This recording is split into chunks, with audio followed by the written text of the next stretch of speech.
माँ, ये कैसी चमत्कारी धूप थी।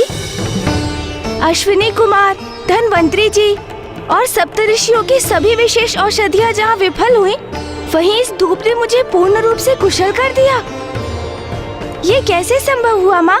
हाँ माँ, मुझे स्मरण है। श्री महागणपति जी ने हमें ये तो अवश्य बताया था कि धूप के उपयोग से गणेश शांत हो जाएगा, किंतु उन्होंने इसके पीछे का कारण उजागर नहीं किया था।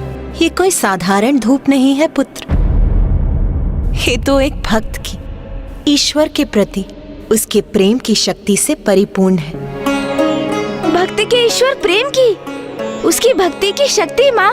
हाँ पुत्र, एक कन्या थी जिसका नाम था दूर्वा। दूर्वा, दूर्वा।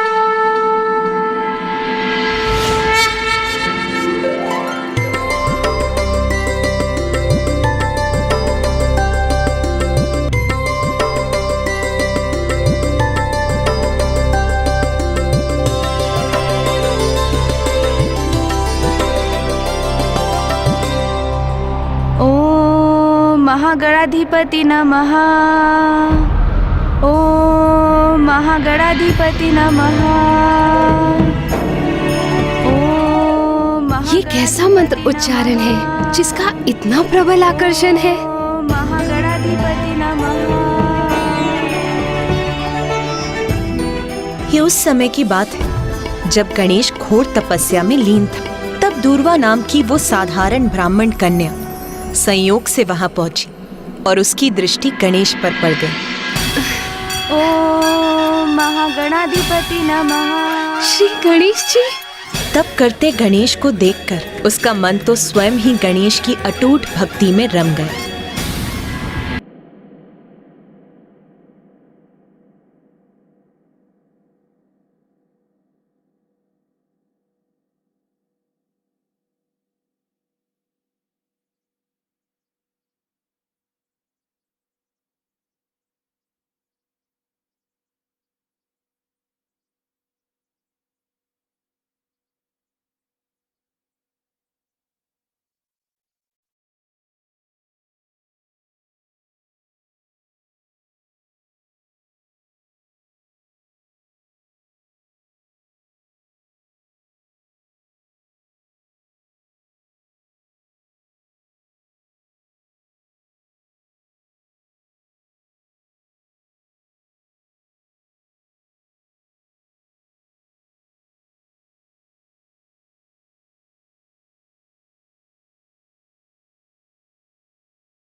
अपने विलक्षण कंठ से गणेश के प्रति इतनी सुंदर स्तुति को स्वर देने वाली कौन है ये भक्तिन?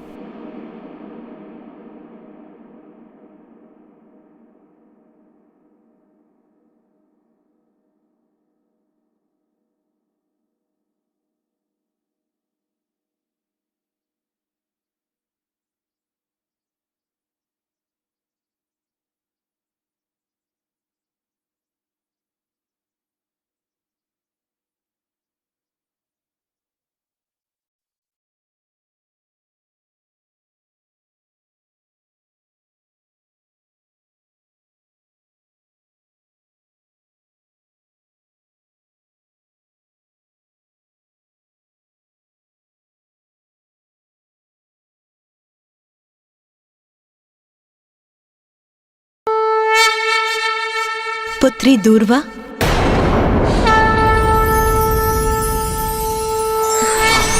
माता।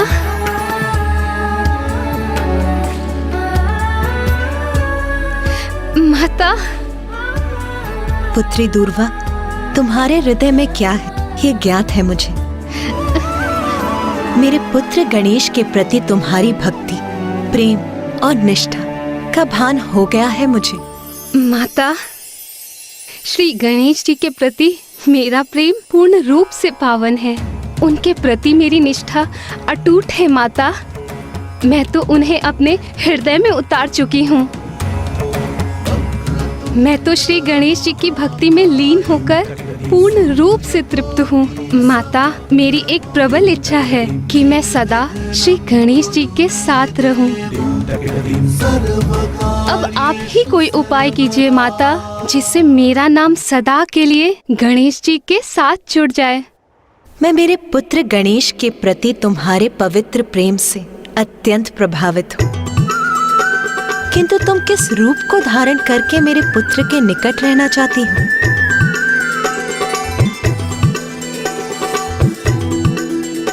माता, श्री गणेश जी का हृदय तो इतना बड़ा है कि वो तो तुच्छ से तुच्छ वस्तु को भी स्वीकार कर उसे सम्मान देते हैं। इसीलिए माता, आप मुझे तुच्छ धूप का रूप प्रदान कर दीजिए। यदि मेरी भक्ति सच्ची है तो एक ना एक दिवस श्री गणेश जी की दृष्टि मेरे इस तुच्छ रूप पर भी अवश्य पड़ेगी और मेरा नाम सदा के लिए श्री गणेश जी से जुड़ जाएगा। तथास्तु, तथास्तु, तथास्तु।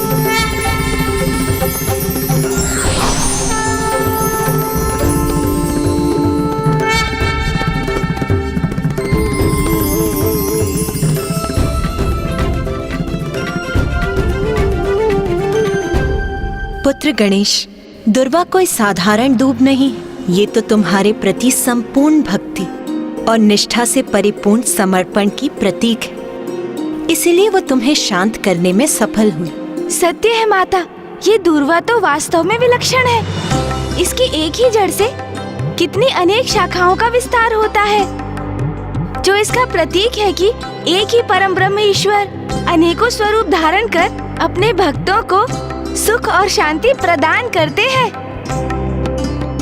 और एक ही परम ब्रह्म के उत्पन्न ऊर्जा से ही संपूर्ण जीवन का विस्तार है। वही समस्त जीवों के जीवन का आधार है। सत्य है पुत्र, किंतु मात्र इतना ही नहीं, दुर्वा की तो एक और विशेषता है। दुर्वा को जड़ से उखाड़ देने पर अन्य वनस्पतियों के समान ये भी सूख जाती है, किंतु सूखी दुर्वा को यदि मिट्टी में रोप दिया जाए तो ये पुनः हरी भरी भी हो जाती है। तो माता, ये दुर्वा धूप तो बहुत गुणी है। परम ब्रह्म ईश्वर के समान ये भी अनश्वर है। इसलिए आज से ये दुर्वा धूप मेरे लिए अत्यंत प्रिय होगी और मैं प्रतिदिन दुर्वा का सेवन भी करूंगा माँ। और मैं ये भी घोषणा करता हूँ कि जो भी भक्त मुझे भक्ति भाव से दुर्वा समर्पित करेगा, मैं उसकी मनोकामना अवश्य पूर्ण करूंगा। मैं उसकी मनोकामना अवश्य पूर्ण करूंगा।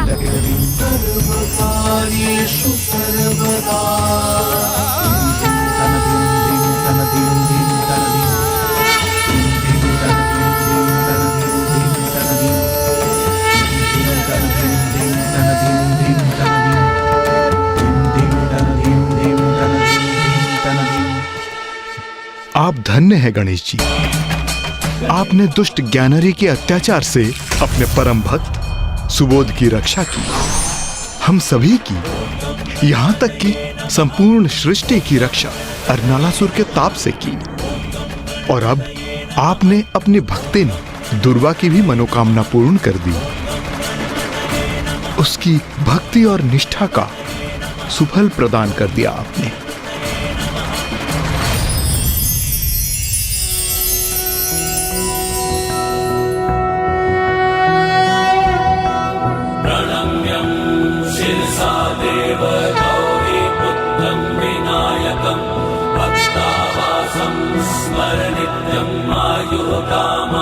सिद्धये प्रथमं वक्रतुण्डं च एकदन्तं द्वितीयकं तृतीयं कृष्णं पिङ्गाक्षं गजवक्त्रं चतुर्थकं लम्बोदरं पञ्चमं च षष्ठं विकटमेव च सप्तमं विघ्नराजेन्द्रं धूम्रवर्ण तथाष्टकं नवमं बालचन्द्रं च दशमं तु विनायकम् एकादशं गणपतिं द्वादशं तु गजाननं द्वादशैतानि नामानि त्रिसङ्ख्यय पठेन्नरः न च विघ्नभयं तस्य सर्वसिद्धिकरं प्रभो।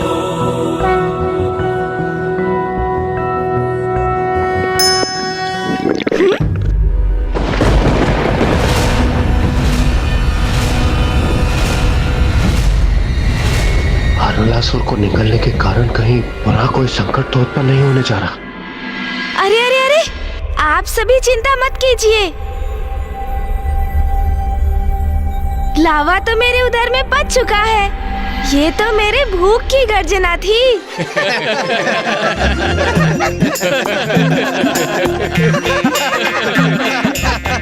माँ, बहुत भूख लगी है और यहाँ का कार्य भी तो संपन्न हो चुका है। अभी हम कैलाश चलकर भोजन करें क्या माँ? अवश्य पुत्र।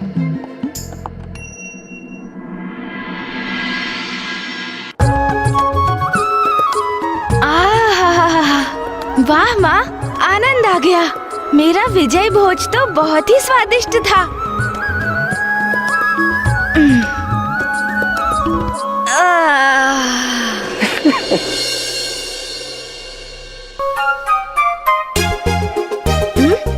भोजन के पश्चात निद्रा मग्न होना उचित नहीं। अभी तो टहलना चाहिए। चिंता मत कीजिए भैया, स्मरण है मुझे। भोजन के बाद निद्रा में लीन नहीं हो सकता मैं तो टहलने ही जा रहा हूँ। उचित है।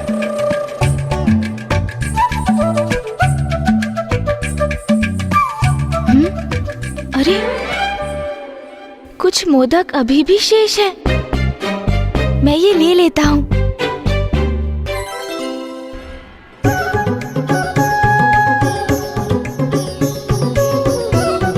चिंता मत कीजिए भैया, भ्रमण करते करते मैं इन मोदकों को खाऊंगा।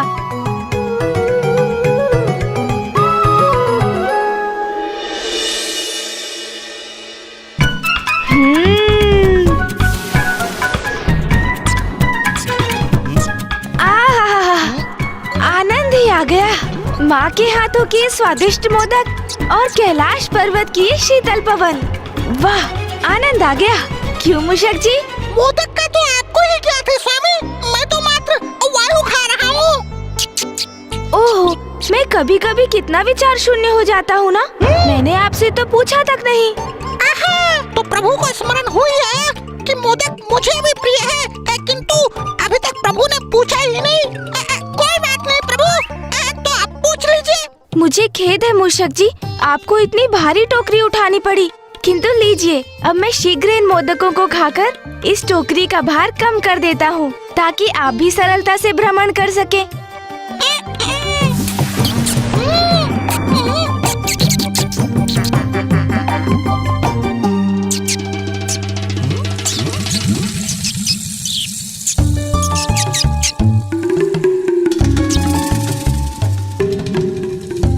अरे मूषक जी, ये क्या?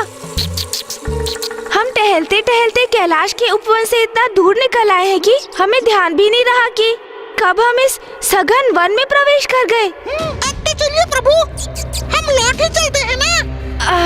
अरे मूषक जी, लौटने की ऐसी भी क्या शीघ्रता है? वैसे भी अब और मोदक कहाँ शेष है, तो थोड़ा विश्राम कर ही लेते हैं। उस वृक्ष की छांव तो बहुत ही लुभावनी और सुखद प्रतीत हो रही है मूषक जी। वैसे भी तो इतना टहल चुका हूँ मैं। अब कैलाश तो मैं आप पर ही आरूढ़ होकर जाऊंगा। तो प्रभु, यदि ऐसा है तो थोड़ा विश्राम कर ही लेते हैं। हाँ हाँ, चलिए। भोजन के बाद विश्राम और भी आनंद देता है।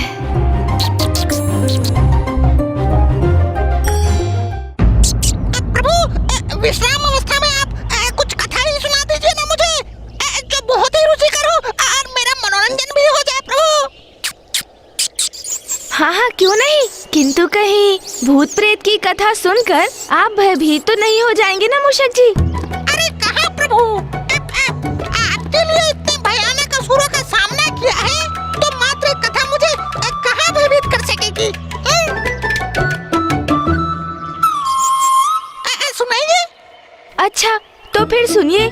बार एक व्यक्ति अपने नगर से किसी अन्य नगर जा रहा था, किंतु मार्ग में इसी प्रकार का सघन वन था। ऐसा ही वन प्रभु? हाँ मूषक जी, हाँ ऐसा ही, पूर्ण रूप से ऐसा ही निर्जन वन, जहाँ दूर दूर तक कोई नहीं था, कोई वन्य पशु भी नहीं। कोई भी नहीं? किंतु क्यों प्रभु? क्योंकि मूषक जी वो वन शापित था। शापित? हाँ हाँ मूषक जी, शापित। आप तो ऐसे सहम गए हैं कि आप मेरी कथा से भयभीत हो रहे हैं मूषक जी। नहीं नहीं नहीं प्रभु, मैं और भयभीत नहीं नहीं, आप कथा सुनाइए ना, मैं तो सुन रहा हूँ। अच्छा तो फिर सुनिए। फिर मार्ग में उस व्यक्ति को अत्यधिक प्यास का अनुभव हुआ, किंतु निकट में जल का कोई स्रोत नहीं था, और अब वो इतना व्याकुल हो गया कि वो जल को इधर तो कभी उधर इधर उधर ढूंढने लगा। और फिर अकस्मात क्या हुआ अचानक प्रभु? और फिर अचानक उसे एक आहट सुनाई दी। कैसी आहट प्रभु? जैसे सूखे पत्तों पर चर पर करते हुए किसी के पांव उसकी ओर बढ़े आ रहे हों, जैसे कोई निकट बढ़ता ही चला रहा हो। हाँ प्रभु, ध्वनि तो कुछ ऐसे ही उत्पन्न हो रही है, जैसे किसी के आने की आहट हो। किंतु जब उस व्यक्ति ने ध्वनि आने वाली उस दिशा की ओर मुड़कर देखा तो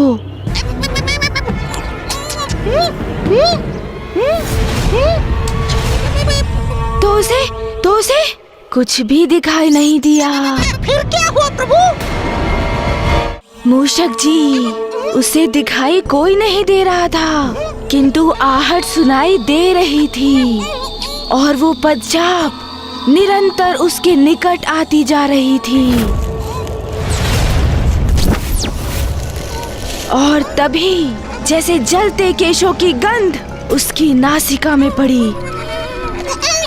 जलते हुए केशों की गंध? हाँ, जब भूत पिशाच निकट आते हैं तो ऐसी ही गंध आती है मूषक जी। और तभी क्या हुआ प्रभु? और तभी उस व्यक्ति को वहाँ भूमि पर पांव के चिन्ह दिखाई दिए।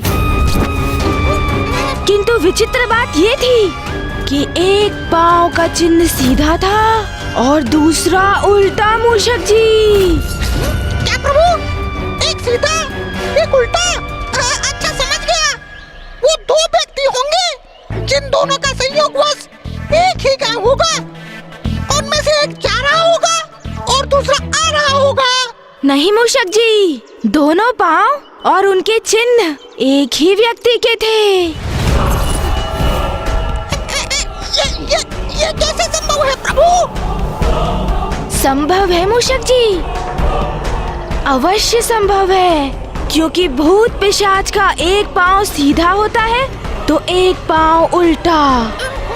ओह, अच्छा, तो फिर प्रभु? और फिर अचानक से वायु का तीव्र प्रवाह उत्पन्न हुआ। साय साय, और देखते ही देखते उस वायु प्रवाह ने बवंडर का रूप धारण कर लिया।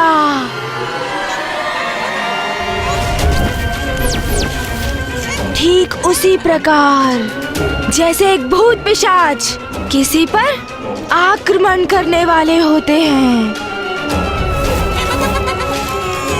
तो वो बवंडर का रूप धारण करते हैं। और तभी उस व्यक्ति को बवंडर से हंसी का स्वर सुनाई देता है।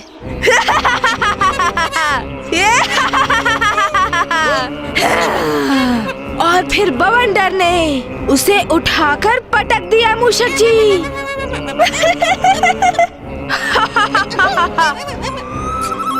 और पुनः हंसी का स्वर सुनाई देने लगा। कोई तो उस विचित्र स्वर में कह रहा था, मैं भूत हूँ। मैं पिशाच हूँ, मैं तुम्हारे प्राण हर लूंगा।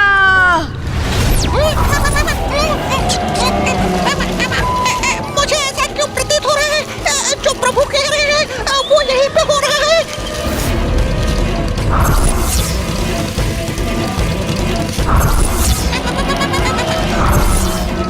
प्रभु उसके बाद क्या हुआ? कोई तो उस विचित्र स्वर में कह रहा था, मैं भूत हूँ, मैं पिशाच हूँ, मैं तुम्हारे प्राण हर लूंगा, मैं भूत हूँ।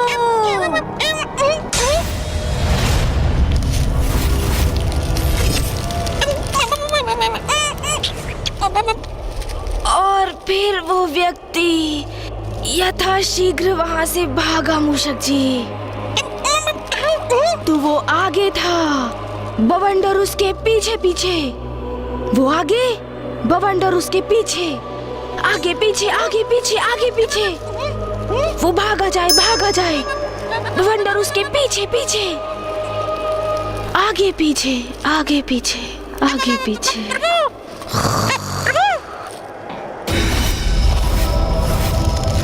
मुझे ऐसा क्यों प्रतीत हो रहा है जैसे कोई पूरी शक्ति उपस्थित है यहाँ। मुझे प्रभु को बताना होगा। ये क्या? प्रभु तो निद्रा में चले गए। अब मैं क्या करूं?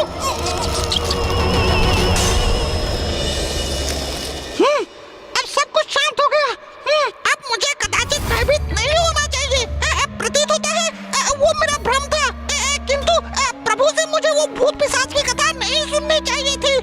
कोई बात नहीं, अब मैं भी थोड़ा विश्राम कर ही लेता हूँ।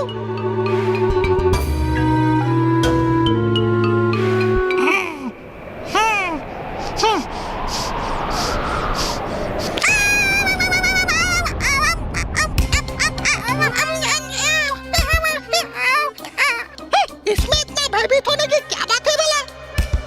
इससे गिरा एक पत्ता ही तो है ये। और वैसे भी जहाँ स्वयं प्रथम पूज्य गणेश जी हैं, वहाँ मुझे सताने कोई भूत प्रेत भला कैसे आ सकता है? कितना भ्रम है। कदाचित मुझे प्रभु से वो भूत पिशाच की कथा सुननी ही नहीं चाहिए थी। पुनः विश्राम करता हूँ।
ये ध्वनि कैसी थी?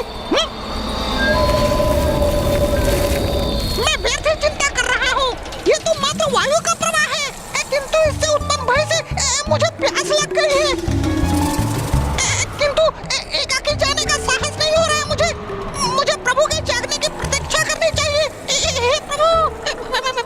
माँ के हाथ के मोदक, आहा, आनंद आ गया। वाह, प्रभु ने तो निद्रा में ही अपने भूख प्यास मिटा ली। प्रतीत होता है अब मुझे एकाकी ही जाना होगा। मैं हूँ प्रभु का वाहन मूषक, एक कुशल धावक, एक वीर योद्धा। फिर वाला मुझे भयभीत होने की क्या आवश्यकता? मैं तो स्वयं ही सब कुछ संभाल सकता हूँ।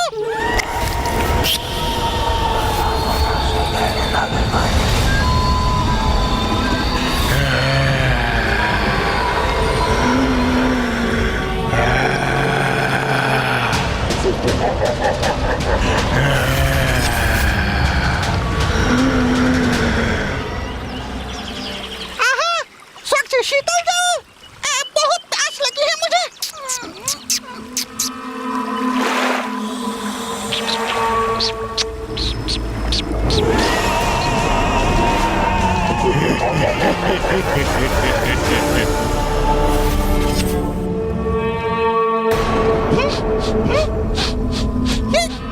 ऐसी गंध क्यों आ रही है? जैसे निकट कहीं किसी वस्तु का दहन हो रहा हो। जब भूत पिशाच निकट आते हैं तो ऐसी ही गंध आती है मूषक जी।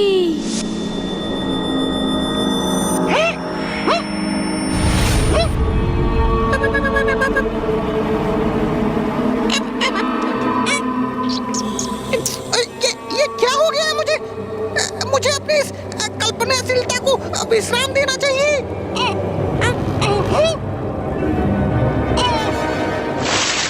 कदाचित अपने मुख पर इस शीतल जल के छिड़काव से मेरा भय दूर हो जाएगा।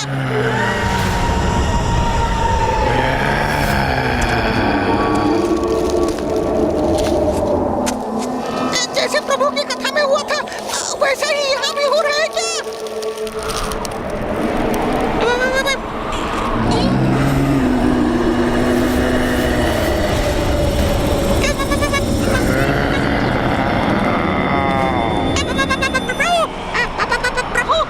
जैसे सूखे पत्तों पर चर पर करते हुए किसी के पांव उसकी ओर बढ़े आ रहे हों। उड़ कर देखने में भी भय का आभास हो रहा है मुझे।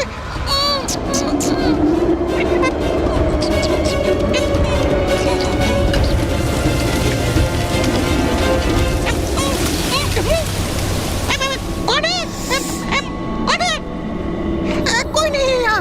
मुझे शीघ्र प्रभु के निकट पहुंच जाना चाहिए। वहीं सुरक्षित रहूंगा मैं।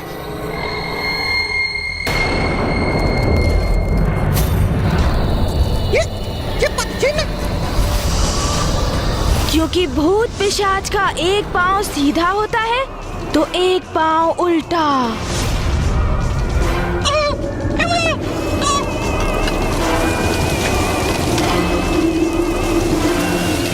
और फिर अचानक से वायु का तीव्र प्रवाह उत्पन्न हुआ। ये तो वही हो रहा है जैसे प्रभु की कथा में हो रहा था। और देखते ही देखते उस वायु प्रवाह ने बवंडर का रूप धारण कर लिया।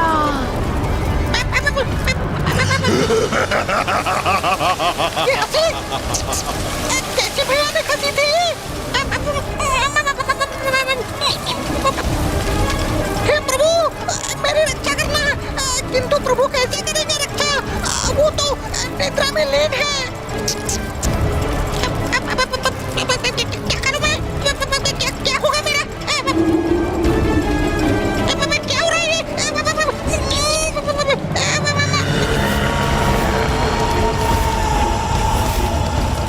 कहीं मुझे अपने प्राण संकट में तो नहीं?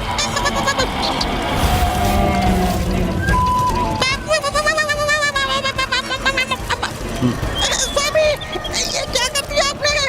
आपके मुख से प्रस्फुटित हुई वो कथा सत्य हो ही गई। जब भूत पिशाच किसी को मारना चाहता है तो वो बवंडर बन जाता है मूषक जी। जैसे एक भूत पिशाच बवंडर का रूप धारण कर भूत पिशाच आक्रमण करने वाले भूत पिशाच बवंडर का रूप धारण करते हैं।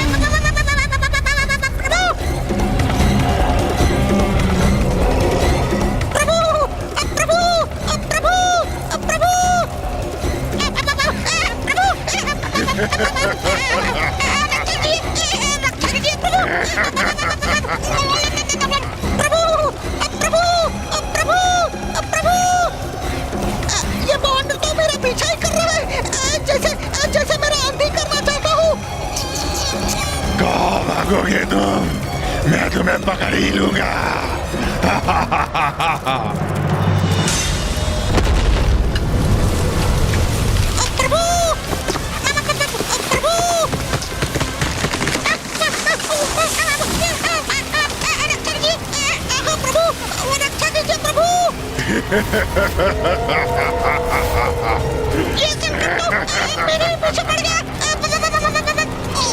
कितना भागोगे तुम?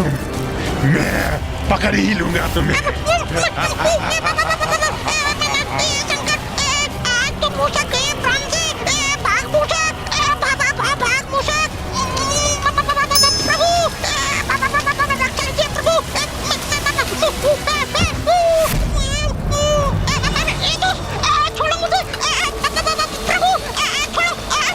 कौन करेगा तुम्हारी रक्षा?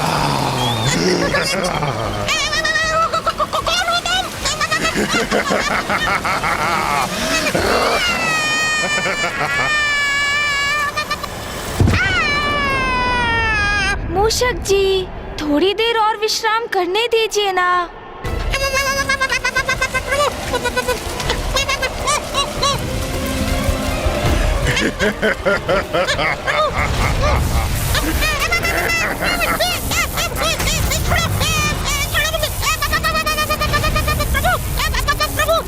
क्या तुम्हें याद नहीं मैं कौन हूँ? मैं मूषक हूँ, प्रथम पूज्य गणेश जी का वाहन। यदि उन्हें आभास हो गया ना कि तुम मुझे सता रहे हो, तो वो तुम्हें कदापि नहीं छोड़ेंगे। छोड़ो मुझे।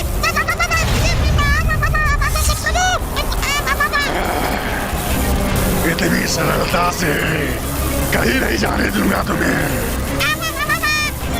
ज्ञात है मुझे कौन हो तुम, ये भी ज्ञात है कौन है तुम्हारा प्रभु, इसीलिए तो सता रहा हूँ तुम्हें। अरे इसे ज्ञात है, मैं प्रभु का वाहन हूँ, फिर भी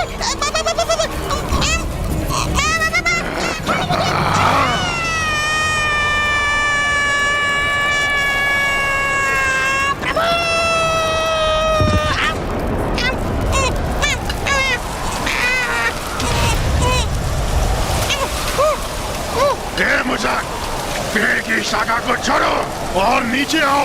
नहीं, नहीं आऊंगा, कदापि नहीं आऊंगा मैं। प्रभु, प्रभु।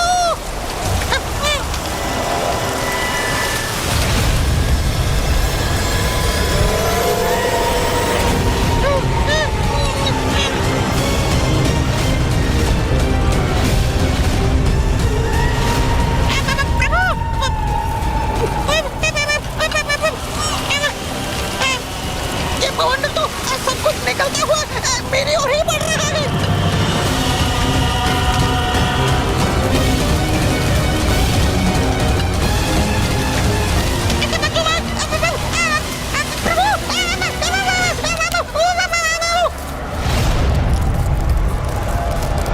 मूषक जी, मूषक जी कहाँ चले गए? और मुझे ऐसा क्यों प्रतीत हुआ जैसे मूषक जी मुझे पुकार रहे हैं?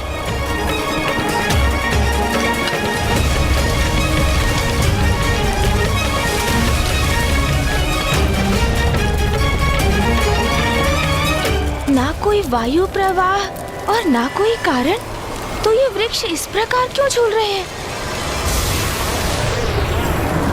कुछ तो है जो उचित नहीं। मुझे चिंता हो रही है। मुझे मूषक जी को अभी ढूंढना होगा।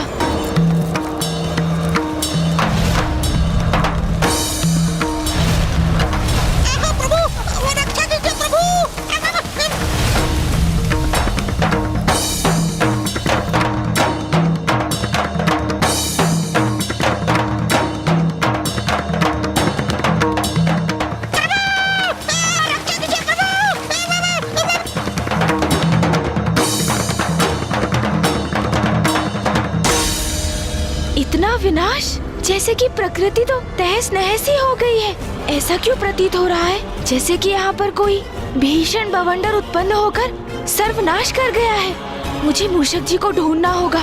मूषक जी, मूषक जी,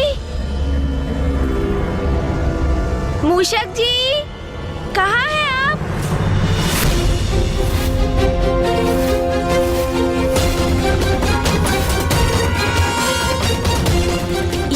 ये क्या? ये पद चिन्ह मेरी कथा के समान।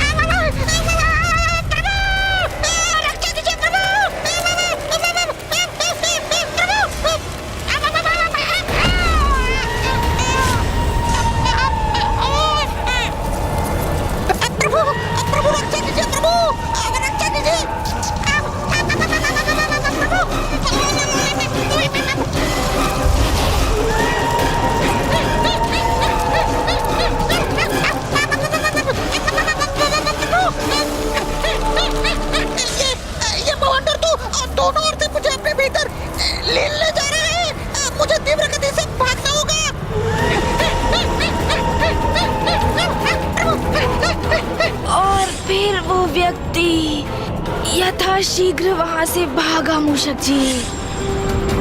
तो वो आगे था, बवंडर उसके पीछे पीछे। वो आगे, बवंडर उसके पीछे। प्रभु, आप कहाँ हैं प्रभु? इस बवंडर से कैसे अपनी रक्षा करूँ अब मैं? रुको, कहाँ भाग रहे हो तुम? भागो मूषक!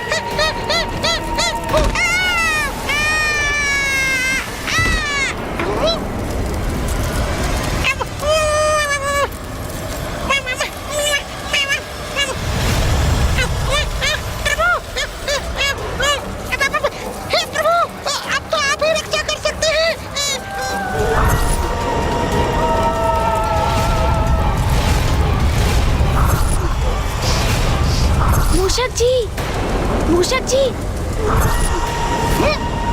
बाबू!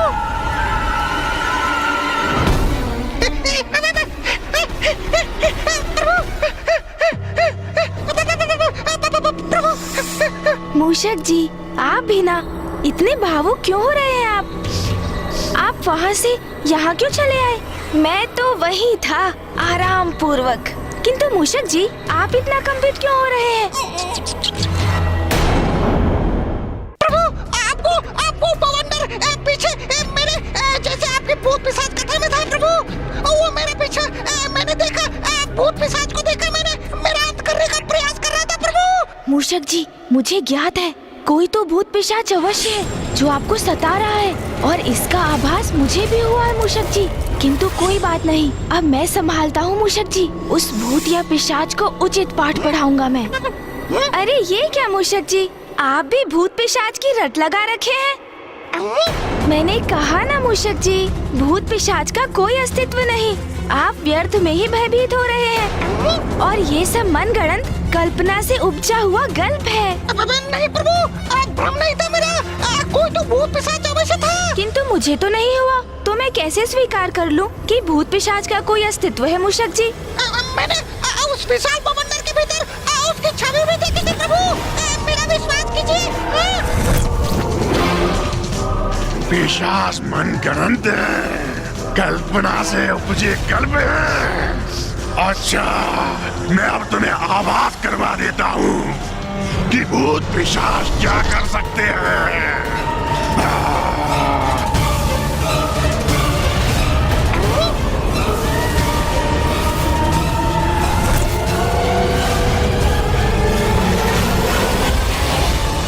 नहीं प्रभु, भूत पिशाच है, मुझे आभास हुआ था। वो देखिए प्रभु, उस वृक्ष को।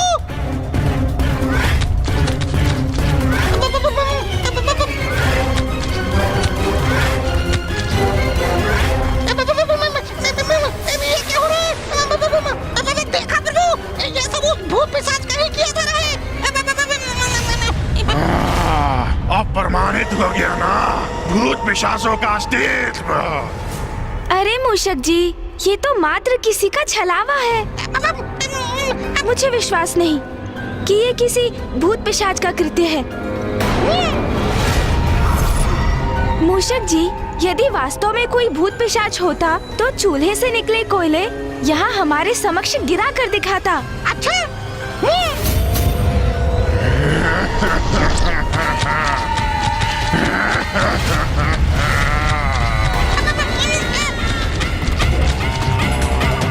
ये देखिए प्रभु, ये देखिए।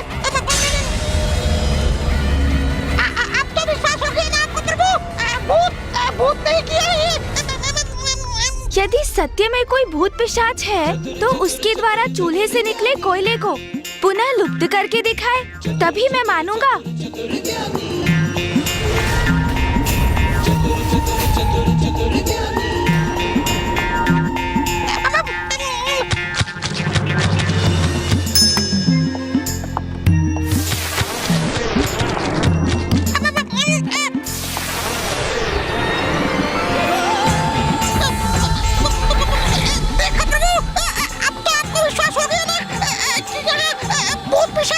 मेरी युक्ति कार्य कर रही है। अब मैं इसी युक्ति से उस भूत अथवा पिशाच को मेरे समक्ष आने पर विवश कर दूंगा।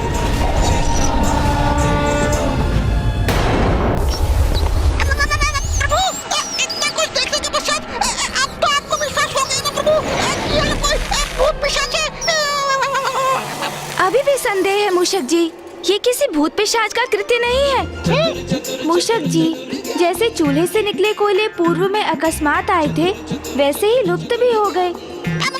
और जहाँ तक पत्तों से वृक्ष के जुड़ाव की बात है, ये भी किसी का छलावा ही है।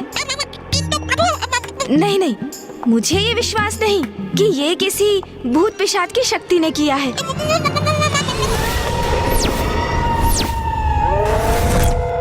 यदि सत्य में ही कोई भूत पिशाच है तो वो उस वृक्ष के मध्य में से, उस नन्ही छिद्र से चट्टान निकाल कर दिखाए। वो छिद्र, क्या कह रहे हैं प्रभु? इतने नन्हे से छिद्र से इतना विशाल छत्ता कैसे?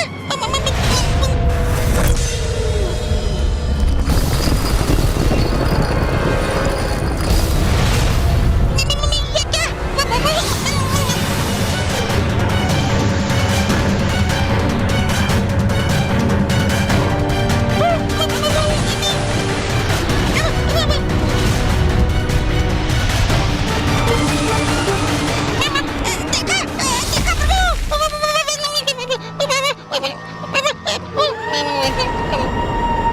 अब तो स्वीकार कर लीजिए प्रभु, ये भूत पिशाच से ही संभव है, और कोई असाधारण कृत्य को कैसे संभव कर सकता है भला?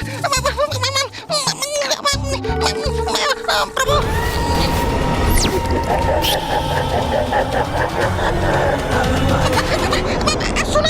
सुना आपने प्रभु?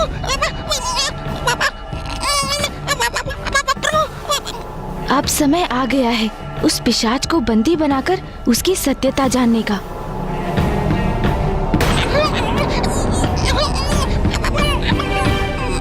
चलिए, उचित है, यदि कोई भूत पिशाच है तो इस पोटली के भीतर प्रवेश कर दिखाए।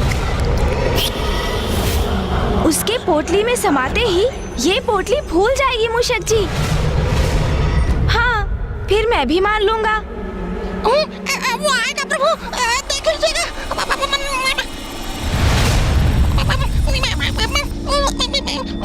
देखा मूषक जी, यहाँ कोई भूत पिशाच नहीं है। कोई नहीं? मैंने कहा था ना, ये मात्र भ्रम है। अभी प्रमाणित कर देता हूँ।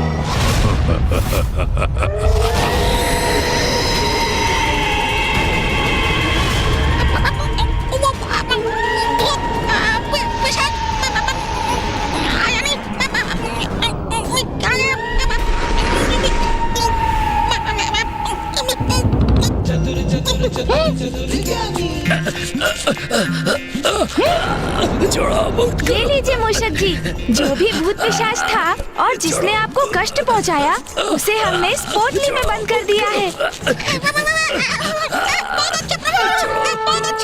मुक्त करो! अरे छोड़ो, छोड़ो मुझे! बाहर आने दो मुझे! बाहर आने दो! छोड़ो! नहीं प्रभु, उसे बाहर कदापि मत आने दीजिएगा प्रभु। बाहर तो तुम्हें तभी आने दूंगा जब तुम बाहर आकर हमारे समक्ष अपना वास्तविक रूप उजागर करोगे। उचित है, मैं तुम्हें दिखाऊंगा अपना वास्तविक रूप। छोड़ो! उसे मुक्त मत कीजिएगा। हम किसी भूत पिशाच का कथन कैसे स्वीकार कर लें प्रभु? भूत नहीं, पिशाच हूँ मैं, और पिशाच अपना वचन अवश्य निभाते हैं। मुझे मुक्त करो। ये जो भी है सर्वथा उचित कह रहा है मूषक जी, क्योंकि भूत पिशाच अपना वचन अवश्य निभाते हैं। निभाते हैं, इसलिए मैं इसे मुक्त करता हूँ। अब सब आपके ऊपर है प्रभु।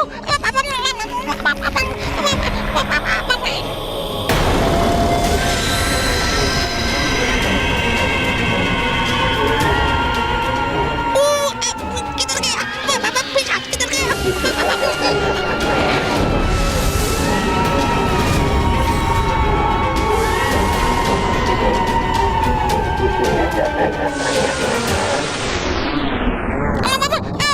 प्रभु,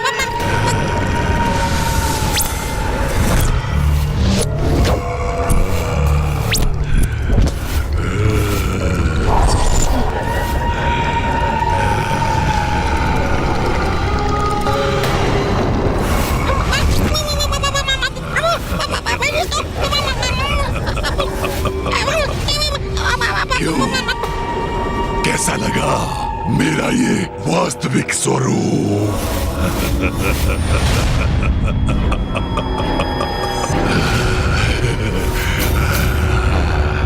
और ये भी ज्ञात कर लो, मैं जैसा हूँ उसका कारण तुम हो।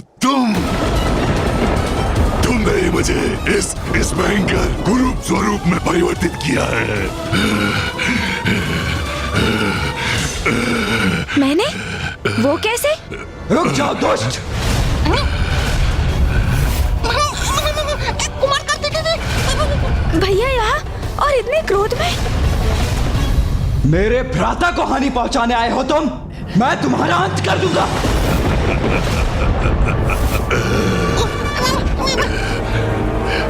ये क्या कर रहे हैं भैया?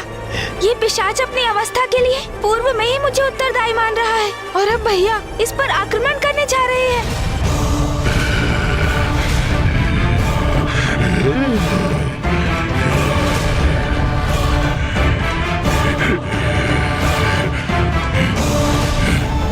भैया तो बहुत आक्रामक मुद्रा में है और प्रतीत हो रहा है जैसे ये पिशाच भी पीछे नहीं हटेगा। दुष्ट! तुम्हें ज्ञात भी है तुम कितने बड़े संकट को आमंत्रित कर रहे हो?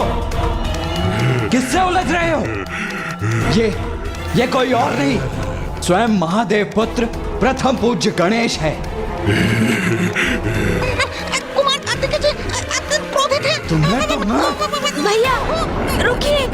नहीं गणेश, आज मैं तुम्हारी एक नहीं सुनूंगा। इस दुष्ट उद्दंड पिशाच पर अपना प्रहार अवश्य करूंगा मैं। आइए, क्यों नहीं, कीजिए प्रहार कीजिए। आप भी मेरा वध कर दीजिए जैसे पूर्व में आपके भ्राता ने किया था। उसी प्रकार आप भी मेरा अंत करने का आनंद लीजिए, आनंद लीजिए।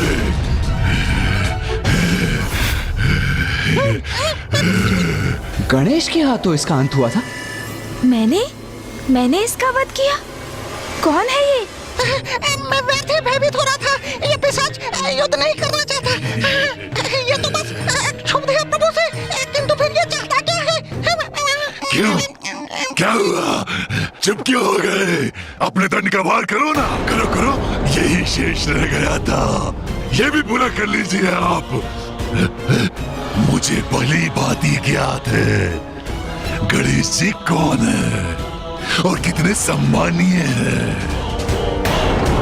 मुझे पुनः उनके समक्ष आने के लिए बहुत साहस जुटाना पड़ा।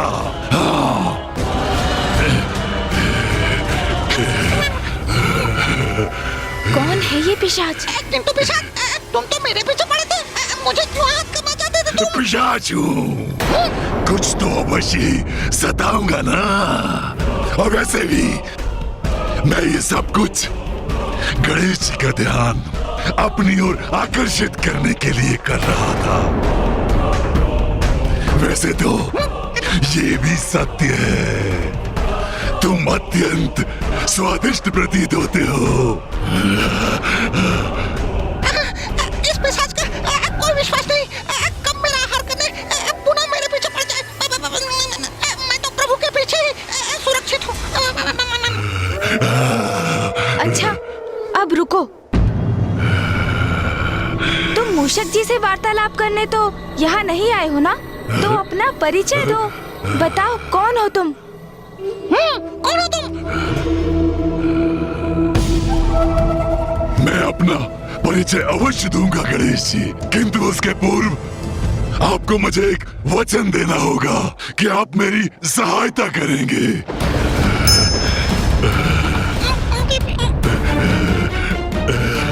गणेश, हमें सचेत रहना चाहिए। इससे इसका परिचय प्राप्त किए बिना हमें इसे किसी भी प्रकार का कोई वचन नहीं देना चाहिए।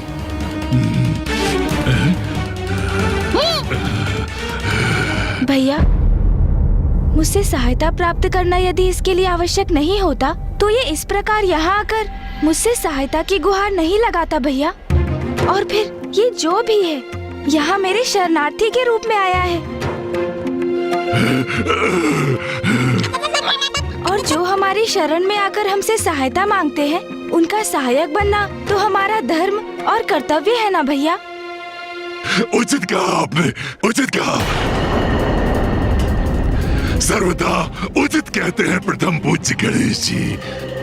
आपने मुझे वचन दिया है, आप मेरी सहायता करेंगे और मेरी सहायता करना आपका धर्म है, आपका कर्तव्य है।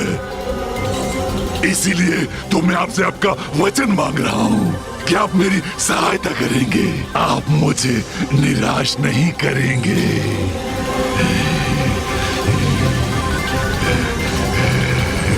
यदि तुम मुझे अपना उचित परिचय दोगे तो मैं वचन देता हूँ, मैं तुम्हारी सहायता करने से कदापि पीछे नहीं हटूंगा। ये मेरा वचन है। उचित है फिर। आप मुझे मेरे इस रूप में पहचानने में असमर्थ हैं। मैं ज्ञानी हूँ, ज्ञानी। ज्ञानारी, आपने मेरा वध किया था।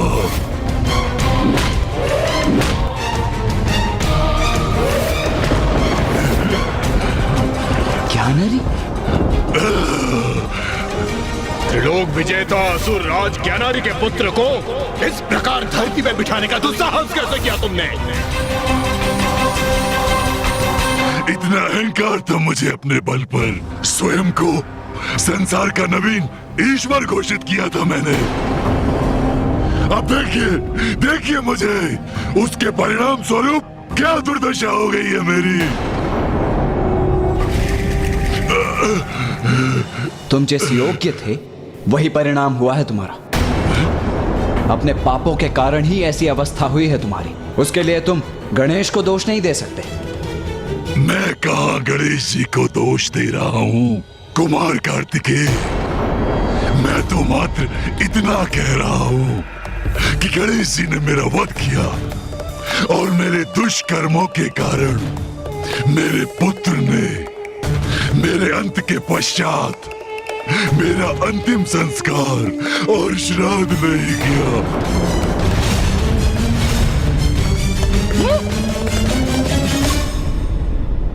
इसलिए मेरी आत्मा। अरे कहाँ चला गया ये ज्ञानारी? ये दुष्ट अचानक अदृश्य क्यों हो गए? कदाचित हमें सावधान रहना चाहिए।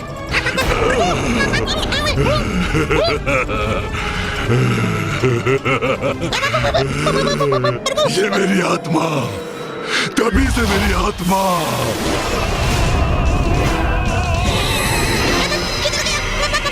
और इसी प्रकार भटकते भटकते मैं पिशाच बन गया हूँ।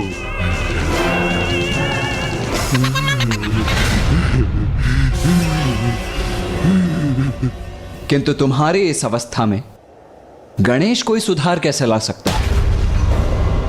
मेरा वध? मेरा वध? वो प्रथम पूज्य है, वो अवश्य कुछ कर सकते हैं। वो जब तक ऐसा नहीं करेंगे मैं नहीं जाऊंगा यहाँ से। आप दोनों के निकट भटकता रहूंगा। ये कैसा विचित्र संकट बनकर हमारे पीछे पड़ गया है?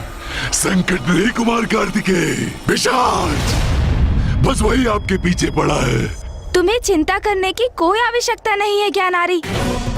मैंने तुम्हें सहायता का वचन दिया था तो वो मैं अवश्य पूर्ण करूंगा। किंतु अभी कब करेंगे? हाँ?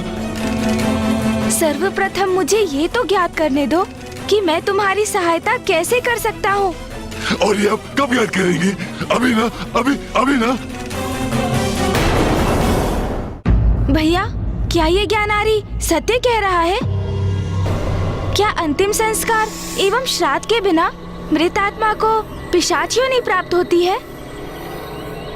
हाँ गणेश, किंतु ऐसा मात्र उन आत्माओं के साथ होता है जिन्होंने अपने जीवन काल में अनेकों पाप कर्म किए हों। जो व्यक्ति अपना संपूर्ण जीवन ईश्वर की निंदा में व्यतीत करता है। मूर्ख बालक, मैं अभी तुम्हारे इस विश्वास को खंडित कर देता हूँ। स्वयं से दुर्बल जीवों पर अत्याचार करता है। अपने कर्म एवं अपने धर्म का उचित पालन नहीं करता। चौर्य कर्म करता है, असत्य वचन बोलता है, स्वयं के चरित्र के पतन का उत्तरदायी होने के साथ साथ वो अन्य सभी के साथ भी दुराचार का व्यवहार करता है। उसका यदि अंतिम संस्कार उचित प्रकार से ना हो, पूर्ण विधि विधान से उसका श्राद्ध न किया जाए, तो उसकी मृत आत्मा भटककर भूत, पिशाच, ब्रह्म, राक्षस आदि में परिवर्तित हो जाती है। अब तो आपको कुमार कार्तिकेय के इन वचनों से सब कुछ स्पष्ट हो गया प्रभु। अब मुझे शीघ्र मुझे मुक्ति दिलाइए। मैं आपका शरणागत हूँ प्रभु। मुझे दिया वचन पूर्ण कीजिए प्रभु, पूर्ण कीजिए अपना वचन प्रभु। ज्ञानरी, यदि तुमने पूर्व में ही गणेश की प्रभुता को स्वीकार कर उसकी शरणागत हो गए होते, तो आज तुम्हें इतने कठिन समय का सामना नहीं करना पड़ता। भैया, ये पिशाच योनि में क्यों है, ये तो मुझे स्पष्ट हो गया है। किंतु अब ज्ञानारी को मुक्ति कैसे प्राप्त होगी, उसका भी तो उपाय सुझाइए।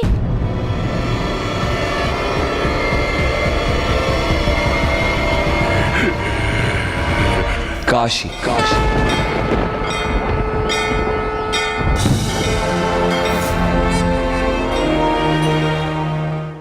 एकमात्र काशी ही वो पुण्य स्थली है जहां ये संभव है। मोक्षदायिनी काशी में तो सभी को मोक्ष प्राप्त हो जाता है। उचित है भैया, तो आप ये भी बताने की कृपा करें कि काशी में ऐसा क्या विशेष है। काशी वो धर्म स्थली है जो पिता श्री महादेव को सर्वाधिक प्रिय है। वो पावन नगरी है जिसका कण कण शिवमय है, जिसका कभी विनाश नहीं होता, जो सृष्टि के पूर्व भी और प्रलय के उपरांत भी अपने स्थान पर स्थिर रहती है। वो काशी जिसकी रचना तो स्वयं पिता श्री महादेव एवं मां आदि शक्ति ने की है। स्मरण करो गणेश, माता श्री महाकाली ने स्वयं अपने श्रीमुख से हम सभी को ये कथा सुनाई थी। ये उस समय की बात है जब प्रलय के पश्चात संसार में कुछ भी शेष नहीं रहा था। तत्पश्चात पिता श्री महादेव एवं मां आदि शक्ति ने अपना दिव्य अर्धनारीश्वर रूप प्रकट किया। मां की शक्ति और पिताश्री के तप से सृष्टि का प्रारब्ध हुआ। उस समय मात्र जल ही जल था, जिससे अति बलशाली शेषनाग जी का उत्सर्जन हुआ, जिस पर स्वयं नारायण विराजमान थे। और नारायण की नाभि से एक दिव्य दंडिका उत्पन्न हुई, जिसके अग्रभाग के एक कमल के पुष्प पर ब्रह्मदेव विराजमान थे। नारायण को जगत के पालनहार होने का दायित्व संभालना था, किंतु वो गहन निद्रा में लीन थे। जिस निद्रा से उन्हें जागृत करने हेतु माता महामाया ने दो असुर मधु और कैटब को उत्पन्न किया, और वो दोनों माता महामाया के आदेश पर विष्णुदेव से युद्ध करने निकले। और तब उनकी दृष्टि ब्रह्मदेव पर पड़ी। वो ब्रह्मदेव का उपहास करने लगे। उठिए नारायण। ब्रह्मदेव ने नारायण को पुकारा और नारायण निद्रा से बाहर आ गए। फिर उन्होंने मधु और कैटब का वध किया। इन दोनों असुरों के तन के अवशेष जल में गिरे और दोनों के जुड़ाव से पृथ्वी का निर्माण हुआ, जो क्रमशः ठोस होती गई। तब विष्णुदेव और ब्रह्मदेव ने महादेव की अर्चना कर उनसे विनती की कि वो एक ऐसे स्थान को उत्पन्न करें जहां उनके सभी भक्त, जिसमें विष्णुदेव और ब्रह्मदेव भी सम्मिलित होकर उनकी प्रार्थना कर सके। और तभी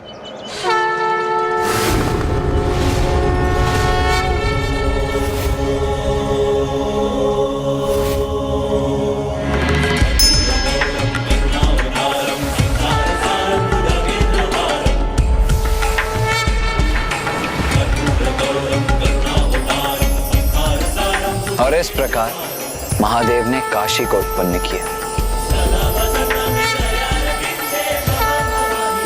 जो महादेव के संपूर्ण तेजों का सारभूत है, अर्थात स्वयं महादेव का ही स्वरूप है। तो भैया, क्या काशी जाकर इस पिशाच की मुक्ति संभव हो जाएगी? हाँ गणेश,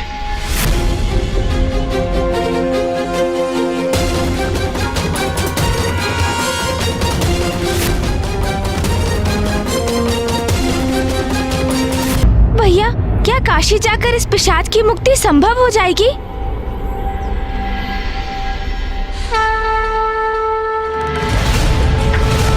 महादेव ने अपने रुद्राक्ष से एक पावन नगरी का निर्माण किया जिसका नाम है काशी।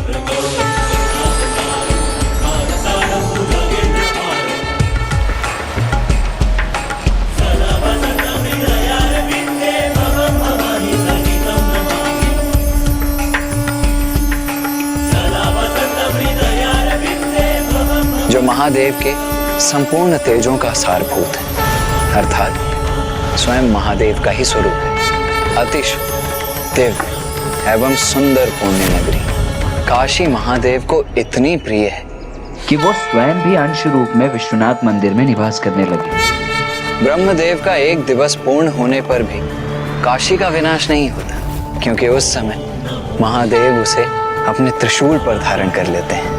शिव शंकर को प्रिय ये नगरी सदा आनंद और मुक्ति प्रदान करने वाली अति शुभ दिव्य एवं सुंदर पुण्य नगरी जो माँ गंगा के उत्तर तट पर स्थित है, जहाँ वरुणा और 80 नदियों का संगम माँ गंगा से होता है। किंतु मेरी मुक्ति के लिए कैसे और क्यों काशी जाना है, अभी तक आपने वो बताया ही नहीं। महादेव का निवास होने से हर लोक से आकर पुण्यात्माएं वहाँ बसने लगी, जिससे हर सांस में बस उनका ही नाम गूंजता था, महादेव। और तब महादेव ने ये घोषणा की कि काशी में जिसकी भी मृत्यु होगी उसे सद्गति प्राप्त होगी।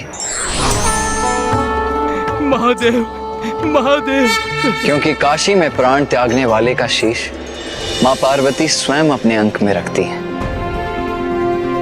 और स्वयं महादेव उसके कर्ण में तारक मंत्र राम का उच्चारण करते हैं। राम।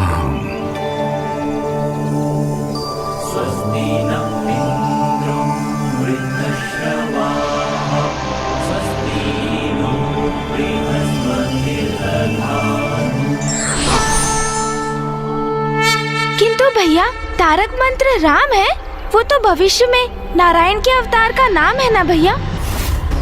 हाँ गणेश, नारायण के अवतार श्री राम भविष्य में पृथ्वी पर अवतरित होंगे, किंतु उनके नाम की महिमा तो उनके जन्म के पूर्व से ही प्रतिष्ठित है। राम शब्द में नारायण के नाम से र और महादेव के मंत्र ओम नमः शिवाय से म अक्षर सम्मिलित है, और ये महादेव और विष्णुदेव के एक होने का ही प्रतीक है। इसीलिए गुरु वशिष्ठ ये नाम एक दिव्य और पूर्व नियोजित रूप से महाराज दशरथ के प्रथम पुत्र को देंगे, जो मामा श्री विष्णुदेव के ही अवतार होंगे। और गणेश, राम नाम की तो ऐसी महिमा है कि पिताश्री तो सदैव राम नाम का ही जप करते रहते हैं। राम राम राम राम। और राम नाम के उच्चारण के साथ ही वो जीवों को सद्गति भी प्रदान करते हैं। किंतु मेरी तो मृत्यु हो चुकी है, फिर मुझे वहाँ मुक्ति कैसे प्राप्त होगी? क्या हुआ? आप शांत क्यों हो गए? बताइए ना, कैसे प्राप्त होगी मुक्ति मुझे?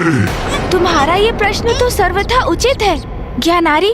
तुम्हें मुक्ति प्रदान करना कोई सरल सहज कार्य नहीं होगा, क्योंकि जब तुम जीवित थे तो तुमने अनेकों पाप किए, ईश्वर की अवहेलना की, और उसी के कारण तुम पिशाच योनि में आए।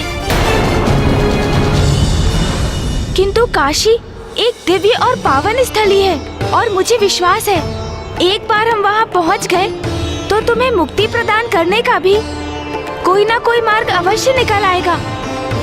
तो यहाँ की प्रतीक्षा करें। चलिए चलिए प्रभु, काशी चलिए प्रभु, चलिए प्रभु, चलिए। वहाँ चलकर मेरी मुक्ति का कोई मार्ग ढूंढिए प्रभु, चलिए। चलेंगे, अवश्य चलेंगे ज्ञानारी, किंतु उसके पूर्व मुझे और भैया को माँ और पिताश्री से इसकी अनुमति लेनी होगी। इसलिए सर्वप्रथम हमें कैलाश लौटना होगा। जो भी करना है शीघ्र कीजिए, क्योंकि अब मैं इस पिशाच योनि में और अधिक समय तक नहीं रह सकता। अति पीड़ा में हूँ मैं। माँ, पिताश्री, हमें आपसे एक विशेष अनुमति चाहिए। किस बात के लिए विशेष अनुमति पुत्र? माँ, हमें काशी जाना होगा।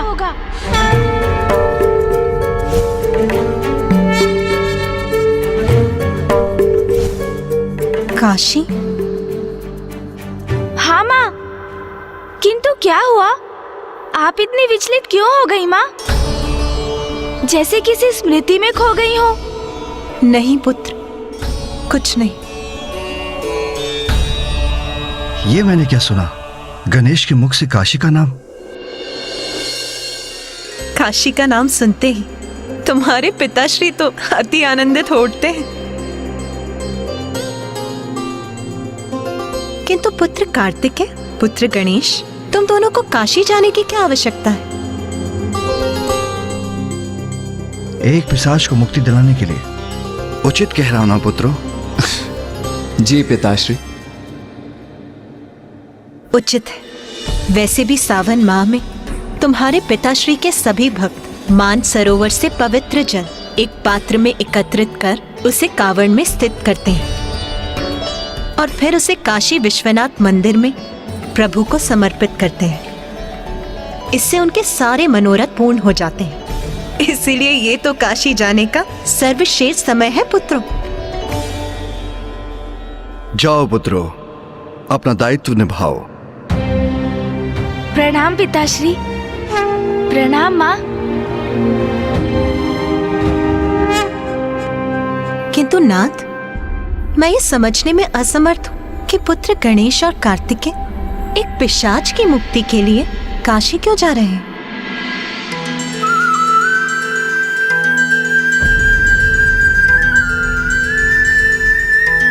मैं समझ गई नाथ, ये सब आप ही की लीला है और मेरे विचार से अब समय आ गया है। काशी में स्थित मेरे अंश को वर्षों बीत गए हैं और अब आप उसका वियोग सह नहीं पा रहे हैं। हाँ उमा, आप अपने अंश के रूप में काशी में स्थित हैं और मैं आपके अंश से वंचित रहकर अपूर्ण रहने पर बाध्य हूँ। काशी, मेरी सुंदर काशी नगरी, जहाँ मेरी उमा का अंश मेरी प्रतीक्षा में है। मेरी काशी, जिसका परित्याग करने पर मैं विवश हो गया राजा दिवोदास के कारण। महादेव, काशी में एक ही राजा हो सकता है। अब वो आप हैं अथवा मैं। इसका निर्णय आपको लेना है। यदि मुझे यहाँ राज्य करना है तो आपको यहाँ से प्रस्थान करना होगा।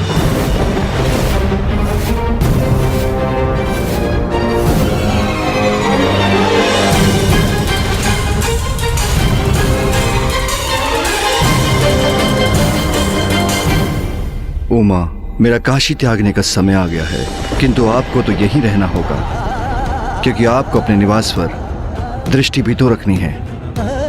किंतु स्वामी, स्वामी रुक जाइए स्वामी।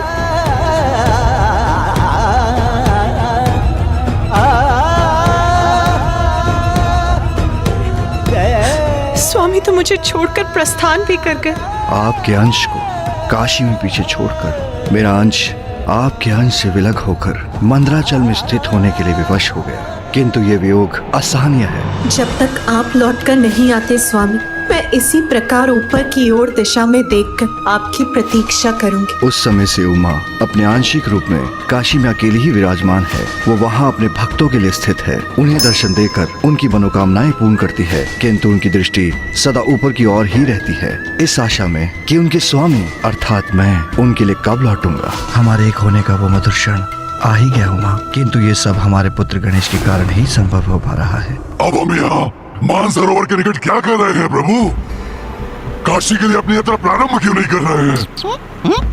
मेरे प्रभु और कुमार कार्तिकेय आप पर कृपा कर आपकी सहायता करने के लिए तैयार हो गए, और आप तब भी उन पर अपनी इच्छा लाद कर उन्हें शीघ्रता करने के लिए कह रहे हैं। मूषक जी, ज्ञानारी का पिशाच अति अप्रसन्न है। वो शीघ्र मोक्ष प्राप्त करना चाहता है, इसीलिए वो इतना अधीर हो रहा है। आप समझने का प्रयास कीजिए मूषक जी। जिस स्थिति में वो है वो अत्यंत कष्टदायक अवस्था है। उचित है प्रभु। किंतु ज्ञानारी, आपको थोड़ा धीरज रखना होगा, क्योंकि काशी यात्रा आरंभ करने के पूर्व कुछ विधि विधान का पूर्ण होना अनिवार्य है। सर्वप्रथम हम मान सरोवर से पावन जल लेंगे, फिर उस जल को कावड़ में स्थित कर शिव भजन गाते हुए काशी की ओर प्रस्थान करेंगे। हमें आपके पुत्र सुबोध को भी वहां बुलाना होगा।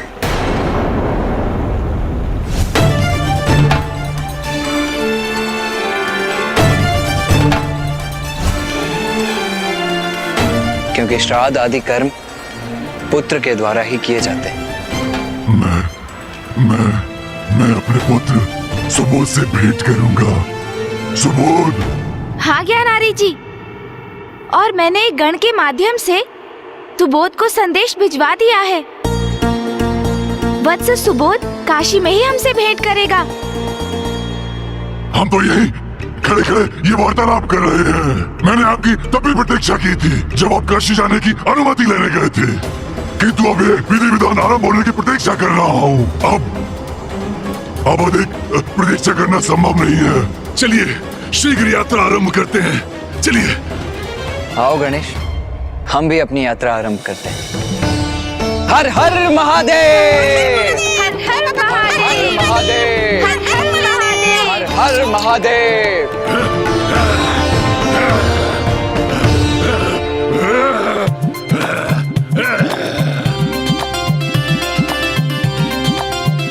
हर हर महादेव, हर हर महादेव। सब काशी जाए, चलो दर्शन पाए, बाबा को मनाए, कांवर को उठाए, उन्हें जल चढ़ाए, शिव भजते जाए। बोलो हर हर महादेव।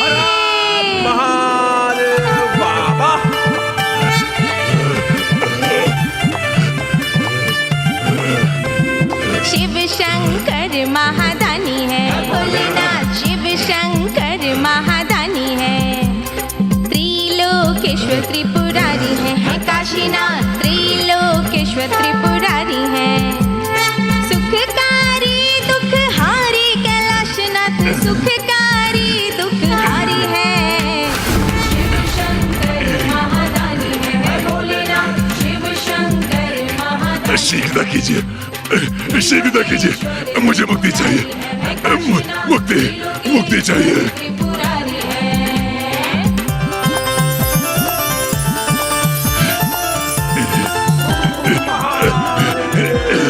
राह कठिन सरल हो जाए, सच्चे हृदय से पग जो बढ़ाए। राह कठिन ये सरल हो जाए, सच्चे हृदय से पग जो बढ़ाए। कांवर जल कांधे पे उठाए, बाबा हो प्रसन्न शिवलिंग पे चढ़ाए। हर लेंगे दुख भारी अब विश्वनाथ, हर लेंगे दुख भारी रे। शिव शंकर महादानी है, भोलेनाथ शिव शंकर महादानी है। त्रिलोकेश्वर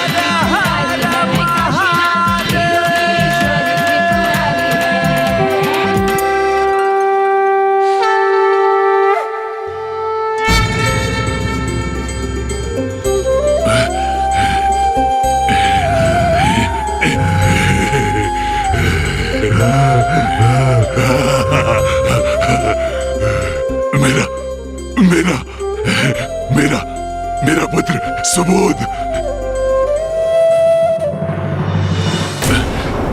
सुबोध मेरे पुत्र, मैं तुम्हें अपने वक्ष से लगाना चाहता हूँ पुत्र, आलिंगन करना चाहता हूँ तुम्हारा मेरे पुत्र। किंतु मैं तो पिशाच योनि में हूँ, किंतु ये संभव नहीं पुत्र।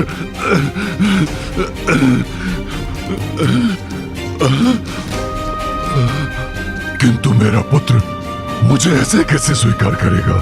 नहीं, ऐसे तो वो मुझसे भयभीत हो जाएगा। नहीं, मैं उसके समक्ष नहीं जा सकता।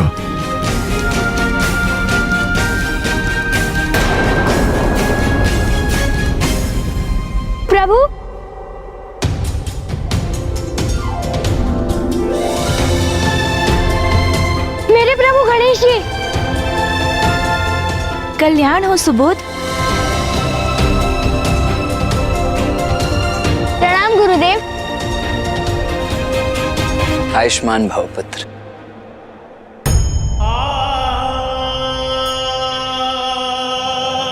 नहीं, मैं अपने इस रूप में अपने पुत्र के समक्ष नहीं जाऊंगा। उसकी दृष्टि अपने इस क्रूर विकृत पिता पर नहीं पड़ने दूंगा।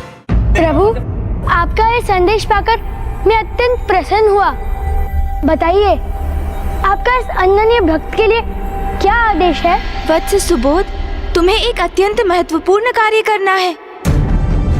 एक ऐसा कार्य जो एक पुत्र को अपने पिता के लिए करना ही होता है। पिता के लिए एक आवश्यक कार्य?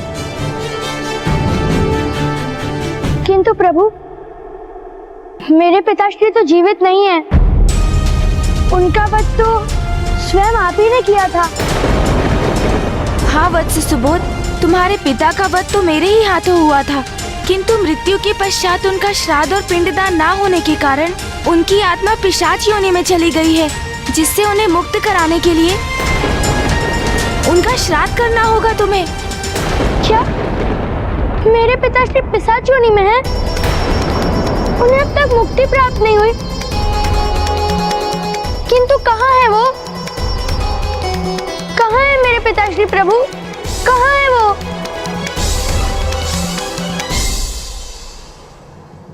यहाँ।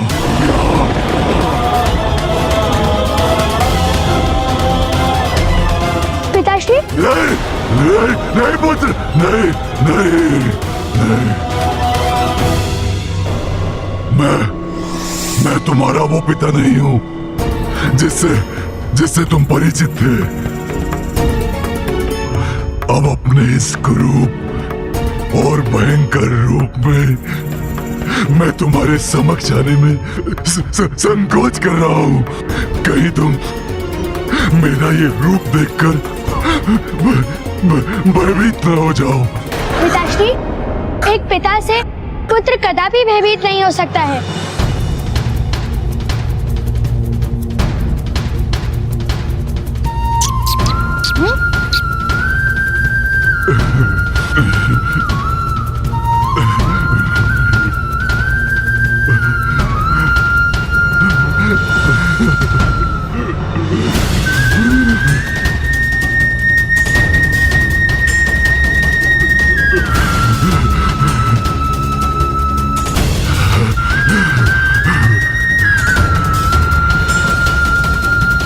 पिताश्री, मैं आपके लिए सभी आवश्यक क्रियाओं को पूर्ण करूंगा।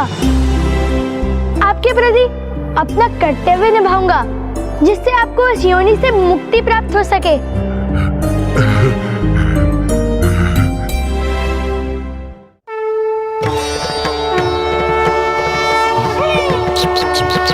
हर हर महादेव, हर हर महादेव।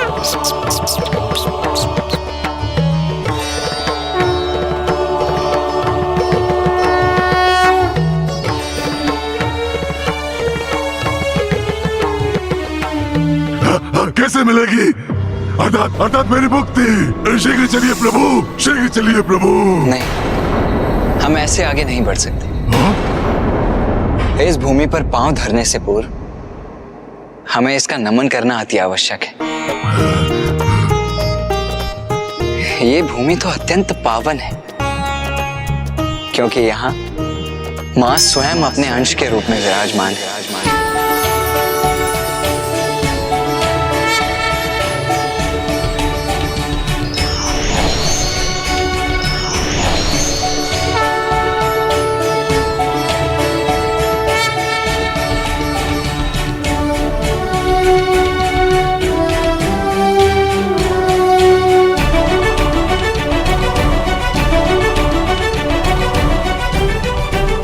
जो पृथ्वी पर स्थित होकर भी पृथ्वी से संबद्ध नहीं है, जिसने मृत्यु लोक जैसे निम्न लोक में स्थित होकर भी स्वयं को स्वर्ग से भी उच्च पद पर स्थापित किया है, जो भौतिक माया में रहकर भी मोक्ष प्रदान करने वाली है, जहां आकर मृत आत्माएं तक निर्मल हो जाती हैं, और तीनों लोकों को पवित्र करने वाली मां गंगा जिसे स्वयं सुशोभित करती है। त्रिपुरारी महादेव की राजधानी, जिसका नित्य नमन देवता भी करते हैं। हे काशी नगरी, हम भी आपका नमन करते हैं।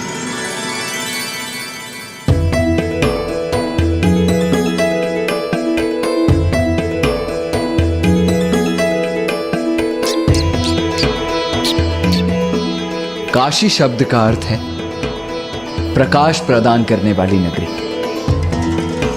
जहां आकर संसार का मोह ही मिट जाता है, अहंकार मिट जाता है और ये गूढ़ ज्ञान प्राप्त होता है कि जीवन की सार्थकता तो मात्र सत्कर्म करने और ईश्वर से जुड़ने में है।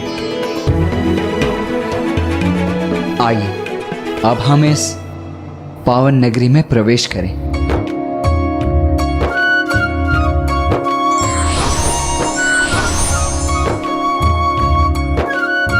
हर हर महादेव, हर हर महादेव। आइए ज्ञानारी जी।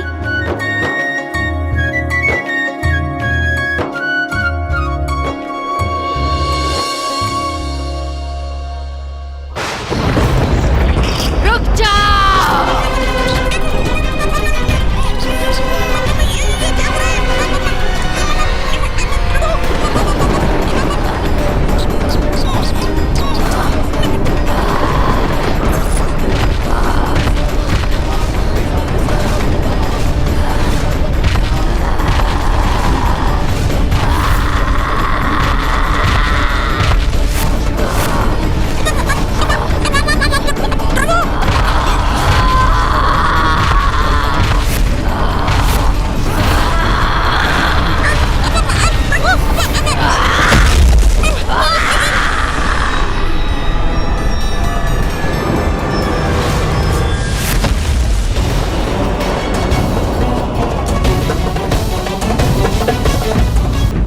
आइए अब हम इस पावन नगरी में प्रवेश करें।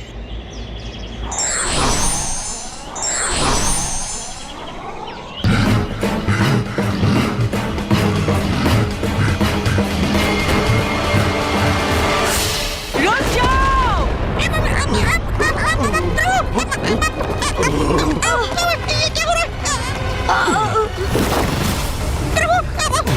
रहा है? ये क्या हो रहा है?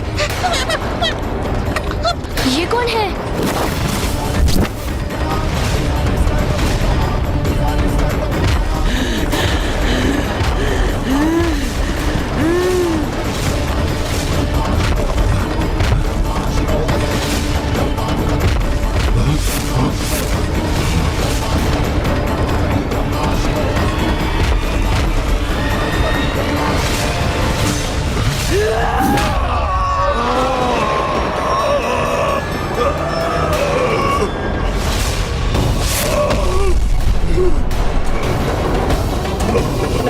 कोई पापी इस पवित्र काशी नगरी में प्रवेश नहीं कर सकता। भैया ये तो वही देवी वाराही है ना, जिनका देवी कौशिकी ने शुंभ का वध करते समय आवाहन किया था।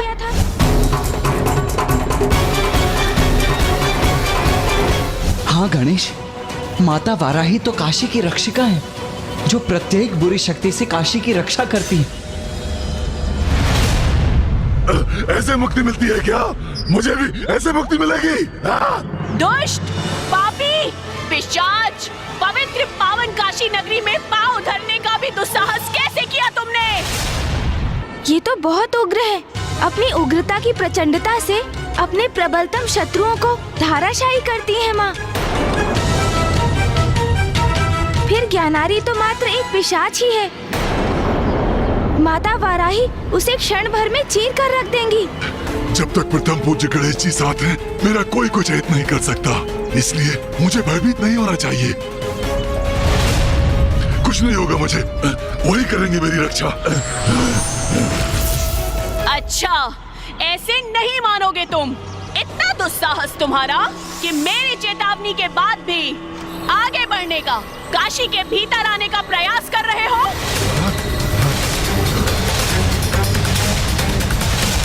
किंतु काशी में प्रवेश करना मेरे लिए अत्यंत आवश्यक है। तुम जैसे दुष्टों के लिए यहाँ कोई स्थान नहीं है। इन देवी से कैसे होगी मेरी रक्षा? भैया, हम माता को ज्ञानारी पर प्रहार करने से कैसे रोके? स्वामी, स्वामी ये क्या? देवी वाराही ने तो ज्ञानहरि के पिशाच को सीमा पर ही रोक दिया। यदि वो काशी में प्रवेश नहीं कर सका तो पुत्र गणेश और पुत्र कार्तिकेय का वहां जाने का प्रयोजन सफल नहीं हो पाएगा। हाँ उमा, पुत्र कार्तिकेय और पुत्र गणेश को किसी युक्ति से देवी वाराही को ज्ञानरी के पिशाच को काशी में प्रवेश की अनुमति देने के लिए तैयार करना होगा। यदि वे प्रवेश नहीं कर पाए तो हमारा अंश भी फिर कभी नहीं मिल पाएगा उमा।